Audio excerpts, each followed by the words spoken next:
Take revenge on my wife for me. These were the startling words in a letter I received from my dearly departed son, just 13 days after his sudden passing. He had been living a happy, married life. Take revenge on my wife for me. Below the written words, there was an address I did not recognize. John, are you telling me to go to this place? As I pondered, tears stopped, but cold sweat broke out. I couldn't imagine my son, John, ever speaking of revenge.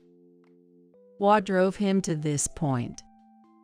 What could I possibly discover at this address? I had been shut inside my home since the funeral ended, but I quickly left my house. I was so absorbed that I even forgot to put on makeup. But that didn't matter. I wanted to fulfill my beloved son's wish.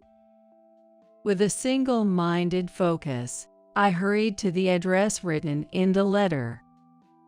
The place John specified in his letter was a rental storage facility, a bit away from our home. Among the rows of warehouses, I found the one with the number mentioned in the letter. I inserted the thin, small key attached to the letter into the lock and opened the door of the warehouse. The small room, about the size of 100 square feet max, was dimly lit and slightly musty, despite it being daytime. When I pressed the switch next to the door, the bare fluorescent light buzzed and lit up the interior. What is this? Instinctive fear took hold of me, and my entire body started trembling. My name is Susan Garcia. I am a 54-year-old part-time employee. I lost my beloved husband 20 years ago. He mentioned feeling slightly unwell and then passed away shortly after. It was so sudden, I still find it hard to believe. He wasn't seriously ill and always had regular health checkups. Yet, he left me and our son, John. Since my husband's death, it was just John and me. Back then, John was still in elementary school, struggling more than anyone with his father's sudden departure. My in-laws frequently visited to help with John. Responding to our feelings, it seemed like John was desperately trying to hide his loneliness from not having a father. Far from that, John often encouraged me when I became panicked. "Mom, it's okay, I'm here."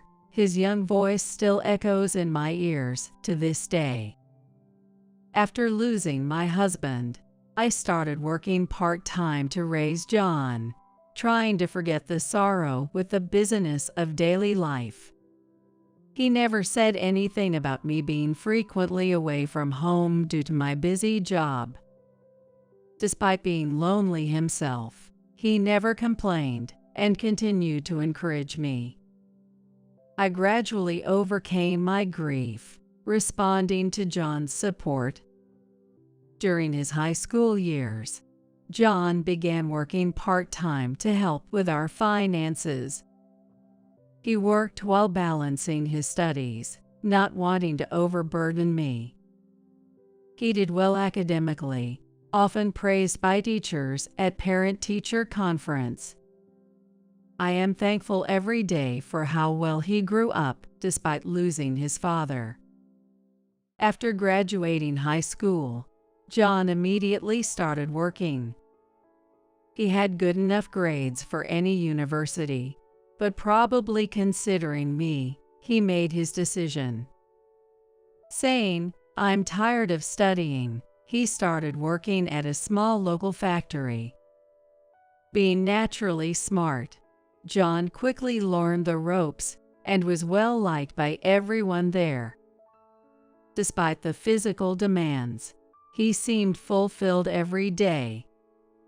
About 6 months later, John got a girlfriend. Previously a homebody on his days off, he started going out almost every weekend.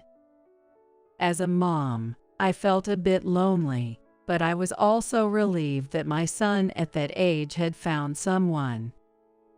Above all, John looked happy, and that made me glad. He had always been considerate of me, supporting me. I hope he thinks of his own happiness now. I watched over his relationship from a distance. When John turned 27, he decided to get married. His fiancée was a woman 2 years his senior named Sarah. When they got engaged, Sarah came along with John to meet me. She was a striking beauty with distinct features, a contrast to the rather plain John. I was surprised not only that John brought such a woman home, but also that they met at a social drinking event. I was surprised by this unknown side of my beloved son, but I didn't have a bad impression of Sarah. She worked in sales at a cosmetics company.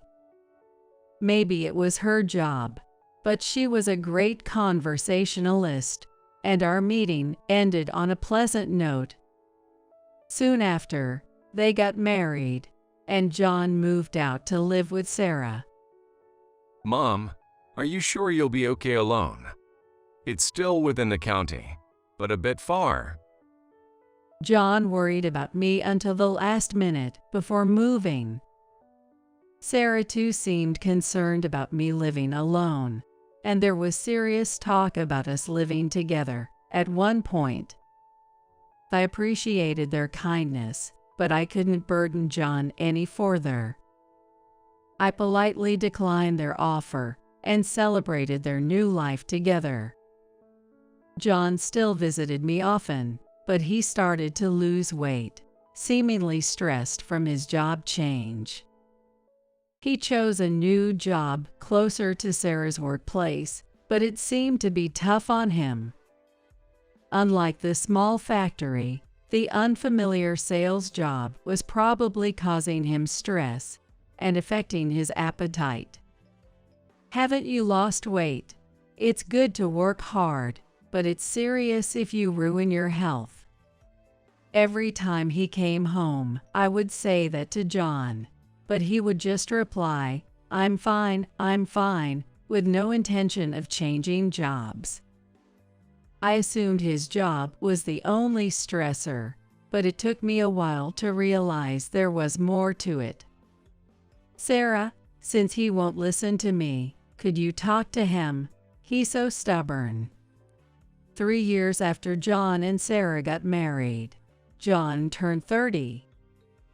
By that time, John's complexion had worsened, and he seemed to be at the brink of his physical limits. I repeatedly asked him, why don't you change jobs without overstraining yourself? But John stubbornly refused.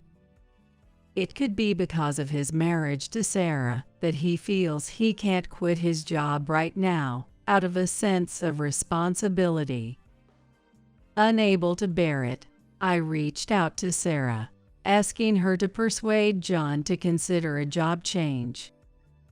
Sarah, visibly worried about John's declining health, tearfully apologized to me, and she was saying, it was my fault. It's not your fault, Sarah.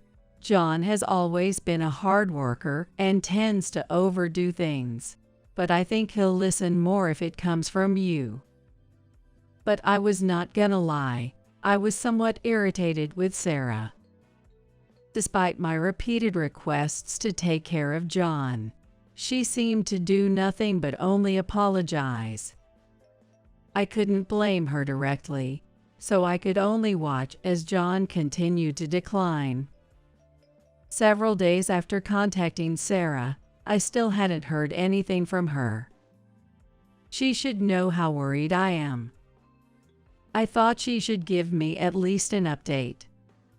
Due to worrying about John, I find myself getting irritated over trivial things.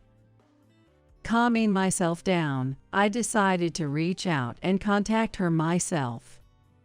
"Hey, Sarah, have you talked to John about what we discussed?" I asked cautiously.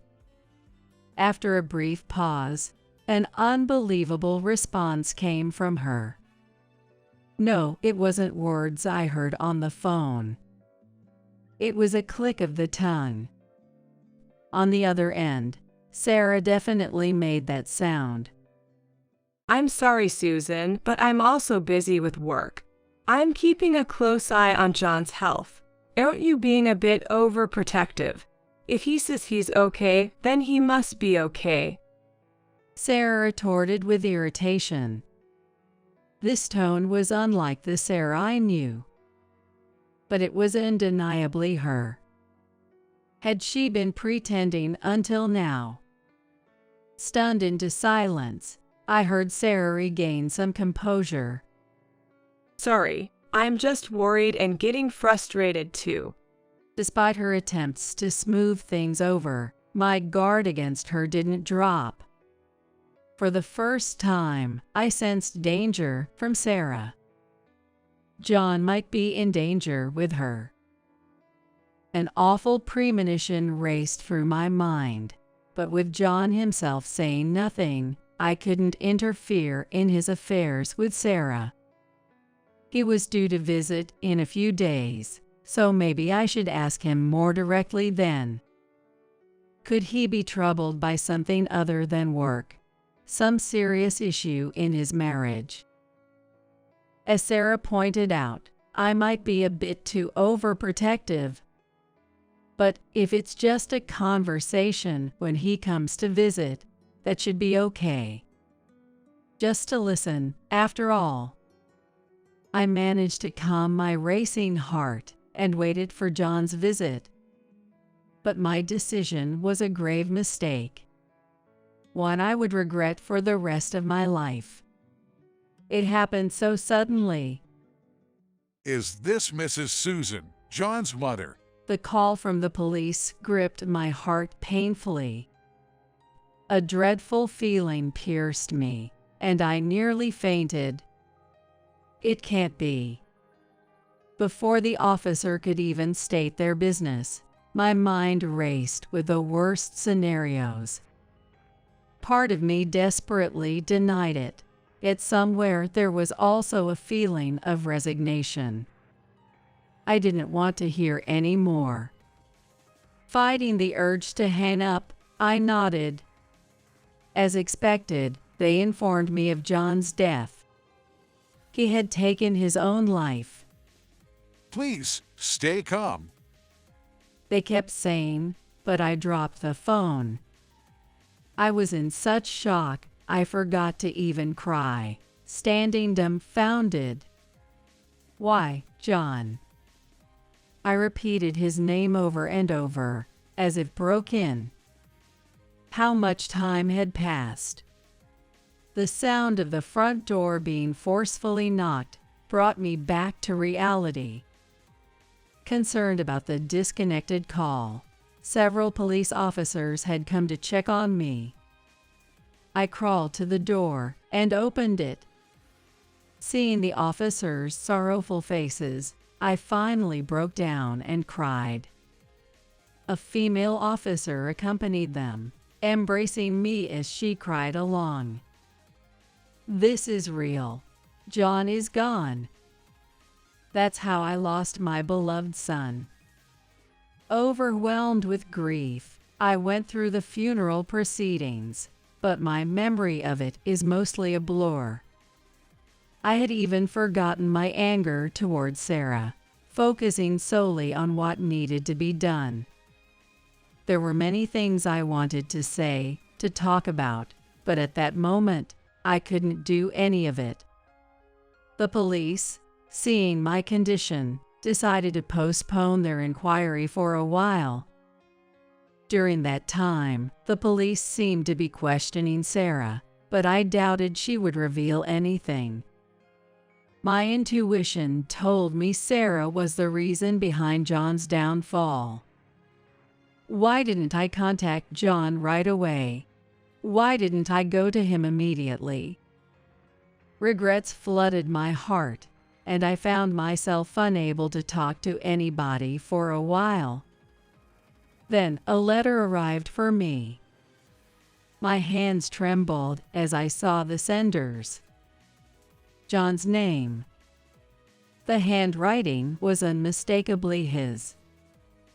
John was supposed to have passed away 13 days ago. In a panic, I rushed back to my room and tore open the envelope. Tears naturally flowed as I clutched John's letter. It must have been written by him before his passing. Without a suicide note, the true cause was shrouded in darkness, and I was afraid to read the contents. However, this letter might reveal what happened to John. The cause that had been eating away at him for years. The letter, opened with trembling hands, was filled with words of gratitude towards me. My body shook uncontrollably, and sobs overcame me. Why couldn't I save John? Why? The same questions circled in my mind. As I tried to return the letter to the envelope, I noticed another piece of paper inside. What's this? I unfolded the letter and couldn't believe the words written on it. Take revenge on my wife for me. Below the words was an unfamiliar address. John, are you telling me to go to this place? The tears had stopped, but now cold sweat broke out. I couldn't imagine John ever speaking of revenge. He must have been driven to the edge. What could I find at this address? I had been cooped up at home since the funeral, but now I immediately left, forgetting even to put on makeup. But that didn't matter now. I wanted to honor my dear son's last wish. With that single-minded determination, I hurried to the address in John's letter. It led me to a rental storage facility not far from my home. Among the rows of warehouses, I found the one numbered in the letter. Inserting a thin, small key attached to the letter into the lock, I opened the warehouse door. The small room, about the size of 100 square feet max, was dimly lit and slightly musty, despite it being daytime. As I turned on the switch next to the door, the bare fluorescent light buzzed to life, illuminating the interior. What is this? The room, gradually brightening, revealed a desk covered with scattered photos. Around it, notes littered the floor, along with notebooks and empty plastic bottles. The scene was bizarre, hard to believe those were used by John. He was always organized and tidy, unlike this mess. A sense of fear instinctively gripped me, shaking my entire body. I'm about to see something I shouldn't. Facing the unsettling scene, I closed my eyes and took a deep breath. When I finally looked at the photos on the desk, my eyes fixated on them. There was Sarah, not alone, but holding hands intimately with an unknown man. Looking at the other photos, each one captured those two together. Undoubtedly, they were proof of cheating. As I had suspected from the letter's words, Sarah was the cause of John's stress. There might have been some stress from work, but unquestionably, it was Sarah's actions that drove John to end his life.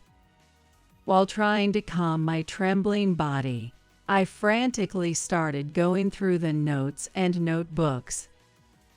The notebook, in fine handwriting, detailed dates and times, what Sarah said to John, and how she treated him. February 13th at 2:30 p.m. She called me useless. February 23rd at 8:24 p.m. She hit me. The details were horrific, each line a scream from my heart. Why didn't I notice? Why didn't John tell me anything? The more I fought, the more whys filled my head. Alongside John's own writings, there were what seemed to be reports from a private investigator.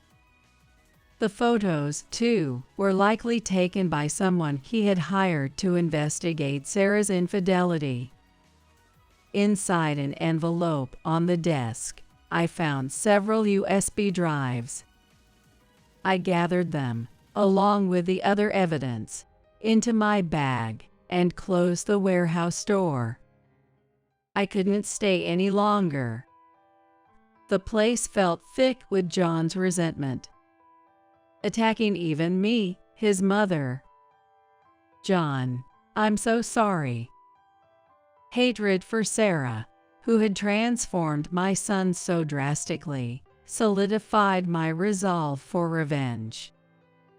Why did John have to suffer like this? Why didn't he seek help from anyone?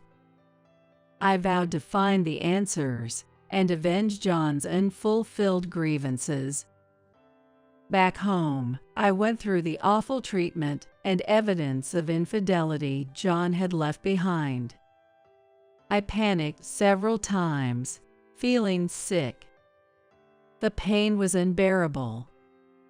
Regrets about not being able to do anything kept flooding in, and I couldn't stop the tears. Even if I avenged him, John wouldn't come back. But I couldn't stop now. I forced myself to think about what to do with the evidence. The police would soon come to inquire. Should I hand these over to them? No, that seems too lenient. John had taken his life, tormented by Sarah and her lover's betrayal. What should I do to ensure John rests in peace? Just then, the doorbell rang, signaling a visitor. Was it the police? Looking at the intercom camera, I saw a familiar face. Hello, it's Johnson. The young man on the camera was Johnson Smith. Johnson is John's friend since high school. I opened the door, and Johnson's face was the awkward face. I invited Johnson inside and led him to John's room. Johnson took out some sweets from his paper bag and gazed at John's photo. He prayed intently for a while, then turned back to me. His face had changed from earlier. It seemed like he had made some kind of resolution. Johnson adjusted his glasses with his left hand and reached into his pocket, pulling out a letter. Johnson took out a letter and handed it over to me. It was identical to the one I had received from John. This letter is from John. I was informed that it has reached you as well. Besides me, John had also sent a letter to Johnson, asking for revenge against Sarah. As a mother, I might still consider it, but involving someone else like Johnson in this matter is unthinkable. Though it pains me to go against John's wish, I had to convey just that. However, Johnson denied this, saying, Even if we talk about revenge, I have no intention of breaking the law. I'm sure John wouldn't want that either. Hearing Johnson say this made me realize something. What was I thinking? I had been swept away by the idea of revenge in the shock of losing John. Although I didn't have a clear plan, I feared what I might have done if I were alone. Perhaps John also thought of this, which is why he left a letter for Johnson too. At the funeral, I handed it to you, but let me do it again. Johnson continued, taking out a business card case from his pocket. The card he gave me had Johnson's name and his work details. I couldn't talk to you in detail at that time and just handed you my business card rather abruptly. Thinking back, I indeed received his business card at the funeral. He used to come over to our house several times since high school and even attended John's wedding party. Why he gave me the business card at this time, I remembered thinking, but I was too shocked to check it then. I hadn't paid attention to Johnson's words at that moment. He had definitely said, Please contact me if you're in trouble. The business card read Johnson Law Office. I recalled it. Johnson had pursued a career in law after graduating from high school. He had visited our home even after that, but all I knew was that he was working in New York. I never imagined that Johnson had become a lawyer. Accepting John's letter, Johnson had decided to seek revenge within the bounds of the law. Johnson, having lost a dear friend, had made this resolution and came to visit me. My office is closed for a while, He said, smiling for the first time. It was a nostalgic smile. Johnson wanted to help me and John as a friend. He didn't want to accept payment. Along with the letter, a substantial retainer fee arrived from John through registered mail with cash. But Johnson handed it all back to me. I can't accept this. This is the least I can do, having been unable to help him. Please let me do this job as his friend. Johnson said that. I hastily stopped him and decided to keep the money for the time being. Not only I but also Johnson had struggled with our inability to save John. So I should consider Johnson's feelings as well. I told Johnson about the contents of John's letter and the items I found in the storage. But let's take a break for now. You must be tired from the long journey. Shall we have some tea first? Johnson might be feeling the same urgency, but we had found a strong ally in each other. That was true for both of us. We needed to calm down first. Feeling this, I decided to welcome Johnson as my son's friend. As Johnson looked through the documents I handed him, he let out a deep sigh. This is tough. He said, a statement that could be interpreted as either a remark to me or a spontaneous utterance. The man Sarah was having an affair with was named Brian Taylor. According to the notes left by John, it seems that Brian, too, knew John. Brian had been threatening John repeatedly to break up with Sarah and had continued to harass him. Johnson, being knowledgeable in law, stated that Brian was as guilty as Sarah. Even if they denied the affair, there were photos and evidence left by John. This should be enough to build a strong case. As a lawyer, I can't do much in court, but I do have the knowledge. Holding the two people responsible for pushing John to the brink would mean the end of Johnson's role as a lawyer in this matter. That's because he has no intention of defending those two. Then the next step would be to organize the evidence John left behind and submit it to the police.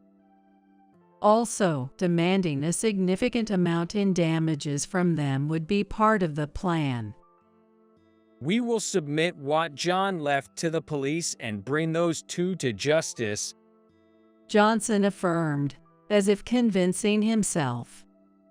He needed to say this to maintain his composure. I explained to Johnson that the police were scheduled to question me soon. With all this evidence, Sarah and Brian would face some punishment, no matter what they say. However, I desperately wanted to talk to Sarah directly. As John's mother, I felt it was my duty to confront her. I told Johnson that I wanted to talk to Sarah without revealing the existence of the evidence. Johnson readily agreed, saying, "Of course." Once Johnson submits the evidence to the police, there might be no more chance to talk to Sarah. The police could come to me at any time. The time left must be short. I decided to go to Sarah's house immediately. Sarah showed a look of confusion when I suddenly visited her without any prior communication. She must have thought I was still recovering from the shock of the funeral. She had shown her true nature over the phone before, which must have made her feel guilty. She must have been internally panicking about what I would say. "I've heard everything from John. He is never coming back. But apologize right now. Apologize to John." Seeing Sarah leading a normal life even now, my patience reached its limit. I realized I was speaking before I knew it. What are you talking about? Why should I apologize to John? What did I do? Sarah's face froze for a moment in shock, and then she became hysterical. Her reaction told me she had been restless these past weeks. She has been constantly worried about when her committed sins would be exposed. She reacted sensitively to my words because she couldn't deceive me. She might be able to deceive the police during questioning since they don't know the truth, but she can't fool me. "I've heard everything from John. Your affair with a man named Brian, all the terrible things you've done to John. It's all your fault. You took John away from me." I carefully chose my words and confronted Sarah. As expected, she became more agitated. I don't know. I haven't done anything." Sarah covered her ears with her hands and shook her head. Her mental state had already been shattered. My visit completely broke her. She collapsed on the spot, crying and repeating, I'm sorry. "Why didn't I realize this sooner?" If she was this weak, she might have changed her attitude towards John if I had been stronger. Thinking about how such the person had tormented John made me feel empty. I called Johnson right there and told him everything that had happened. Johnson chose to explain everything to the police right there. He seemed taken aback by how quickly everything was resolved, a bit bewildered. He had expected Sarah to resist more and never admit her guilt. However, the outcome was unexpectedly straightforward. It later became clear that Sarah had never considered that John would take his own life. She thought her harassment would lead John to initiate a divorce. Without evidence of the affair, she believed there was no need to pay alimony. And she intended to deny the affair altogether, claiming Brian was just a friend. It was a crazy plan, but both she and Brian believed it would work. John, out of love for Sarah, had not sued based on the evidence he had gathered. John was hoping for remorse and a severing of ties with Brian. He had been gathering evidence. But it seems that the realization dawned that this wish would not be fulfilled.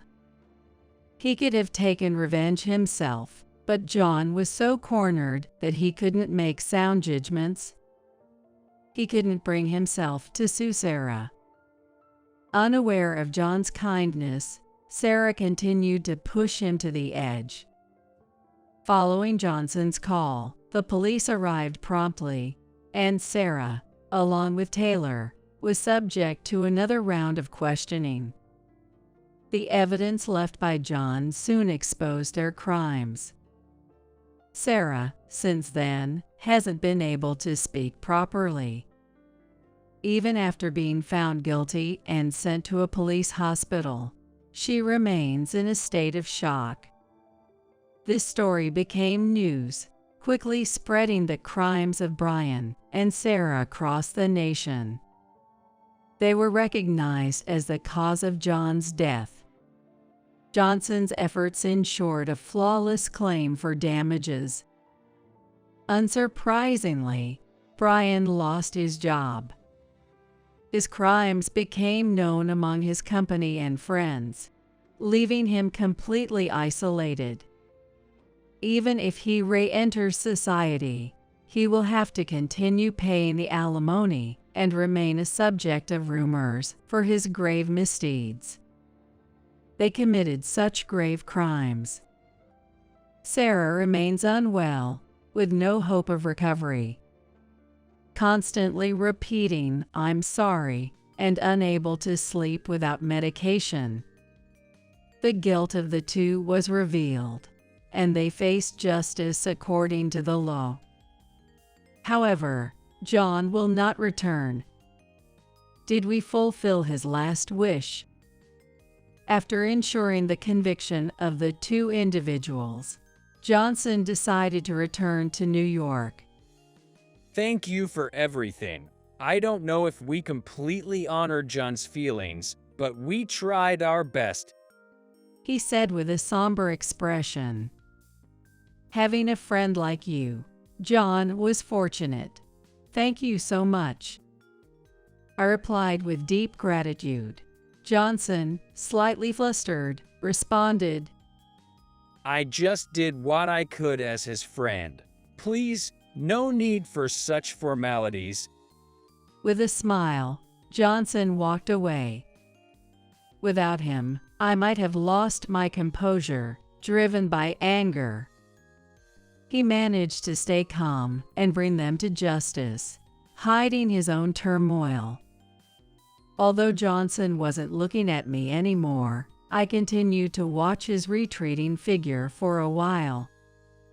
Later, Johnson started a volunteer organization to help people with various legal troubles, providing relief without financial concerns.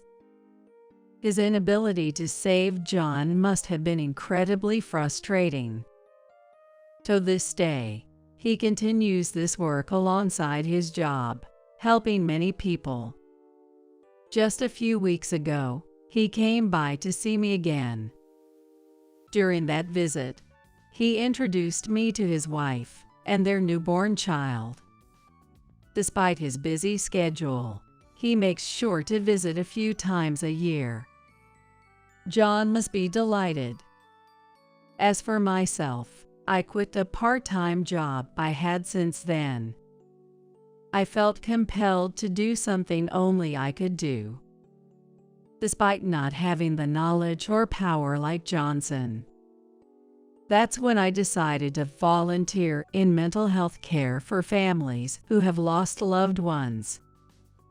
I joined an organization founded by a psychiatrist living nearby and began facing various people and their struggles. Johnson's support saved me, helping me recover from the loss of John. Just like I was sinking in despair, I wanted to help others who felt the same way. This motivated me to start my volunteer work. As I continued, I realized this was where I belonged. It wasn't just about saving families engulfed in grief, but possibly preventing others from ending up like my son. Driven by this conviction, I grew closer to the psychiatrist who established the organization.